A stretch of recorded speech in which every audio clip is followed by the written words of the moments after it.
আর শোনাব সফলতার স্থপতি। আসুন ভাগ্যরেখাকে চ্যালেঞ্জ করি। পৃথিবীর সবচেয়ে ক্ষমতাবান ব্যক্তিকে?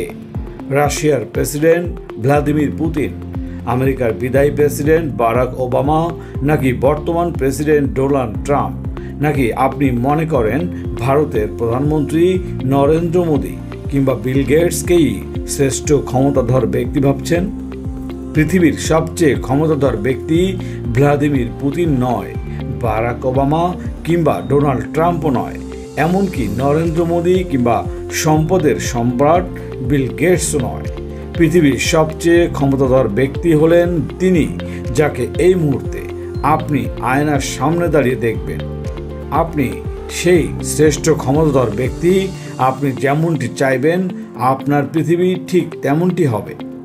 আপনি কি হতে চান? ডাক্তার, ইঞ্জিনিয়ার, পুলিশের এসপি, ম্যাজিস্ট্রেট, জেলা প্রশাসক, সুপ্রিম কোর্টের বিচারপতি, সচিবালয়ের গুরুত্বপূর্ণ সচিব? আপনি ঠিক তাই হতে পারবেন যা আপনি হতে চাইবেন। বারাক ওবামা চেয়েছেন বলেই কেউ ম্যাজিস্ট্রেট হয়নি। ভ্লাদিমির পুতিন চেয়েছেন বলেই কেউ বিচারপতি হয়নি। বিল গেটস চাননি বলে কারো সচিব হওয়া আটকায়নি। ডোনাল্ড ট্রাম্প সুপারিশ করেনি বলে কারো জেলা প্রশাসক কিংবা ডিসি হওয়ার পথ বন্ধ হয়ে যায়নি। জেলা প্রশাসকের ওই সম্মানিত জেলা প্রশাসক কিংবা সুপ্রিম কোর্টের মাননীয় বিচারপতি, পুলিশের সম্মানিত চৌকস অফিসার, এসপি কিংবা সম্মানিত ম্যাজিস্ট্রেট, তারা প্রত্যেকেই এমন অবস্থানে পৌঁছতে পেরেছেন শুধু নিজেরা চেয়েছেন বলেই। ইয়েস, আবারও বলছি এবং খুব জোর দিয়ে বলছি, শুধু তারা নিজেরা চেয়েছেন বলেই এবং সেই অনুযায়ী পড়াশোনা ও শ্রম দিয়েছেন বলেই তারা আজ প্রত্যেকেই নিজ নিজ জায়গায় সফল। এখন জনাব, আমার প্রশ্ন আপনার কাছে, আপনিও আপনার পৃথিবীর শ্রেষ্ঠ ক্ষমতাধর ব্যক্তি হতে চান কি? আপনিও আপনার স্বপ্ন পূরণ করে সফল হতে চান কি? বিশ্বাস করেন, আপনি যদি চান তবে আপনার সফলতায় বাধা হয়ে দাঁড়াবে এমন কেউ নেই। বৃষ্টির কারণে যে আপনি স্কুলে যেতে চাননি, সেই একই বৃষ্টিতে আপনার ক্লাসের কেউ একজন সব ক্লাস করে পরীক্ষায় ফার্স্ট হয়ে যায়। শুধু আপনার আগ্রহ না থাকাতেই বৃষ্টি আপনার কাছে বাধার দেয়াল হয়ে দাঁড়ালো, আর একই বৃষ্টিতে ভিজে কেউ ফার্স্ট হয়ে গেল।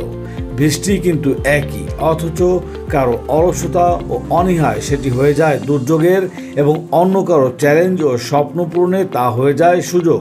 আবারও বলছি, বৃষ্টি কিন্তু একই।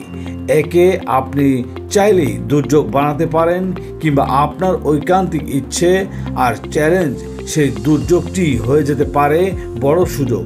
জীবন আপনার, চয়েস আপনার, অতএব সিদ্ধান্ত আপনার।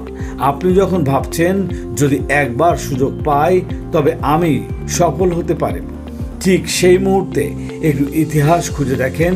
সফলরা সুযোগ সৃষ্টি করেছেন। সুযোগ কখনো আসে না, সুযোগ সৃষ্টি করতে হয়। শুধু তাই নয়, সুযোগ আসার মতো সুযোগটিও আপনাকেই সৃষ্টি করতে হবে।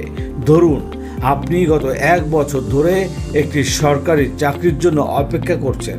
হঠাৎ আগামীকাল জাতীয় দৈনিক পত্রিকায় দেখতে পেলেন চাকরির বিশাল এক নিয়োগ বিজ্ঞপ্তি। আপনিও খুশিতে আত্মহারা, কিন্তু সমস্যাটি হলো এই নিয়োগ পরীক্ষার জন্য আপনি প্রস্তুতি নেননি। কেন পড়াশোনা করেননি? যেহেতু আপনার প্রস্তুতি নেই, এই বিষয়ে আপনি পড়াশোনাও করেননি, সুতরাং এই পরীক্ষায় আপনার কোয়ালিফাই হওয়ার কোনো চান্স নেই। তবে যারা গত 1 বছর ধরে পড়াশোনা করে সঠিক প্রস্তুতি নিয়ে পরীক্ষা দিবে, তারাই কোয়ালিফাই হয়ে এসপি, ম্যাজিস্ট্রেট, সহকারী জজ, ইঞ্জিনিয়ার, ডাক্তার, আইনজীবী, পিসিএস ক্যাডার অফিসার ইত্যাদি হিসেবে নিয়োগ পাবেন। তাহলে ঘটনাটি কি দাঁড়ালো?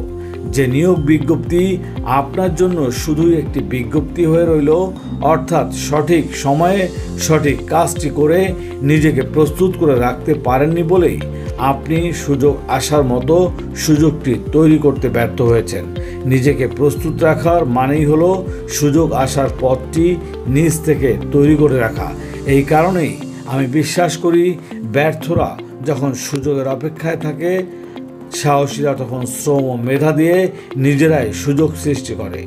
প্রকৃতপক্ষে জীবনে আসলে সুযোগ বলতে কিছুই নেই। আপনি যেটিকে সুযোগ বলছেন, আমি বলছি সেটিকে আপনার কাজের স্বীকৃতি। ধন্যবাদ।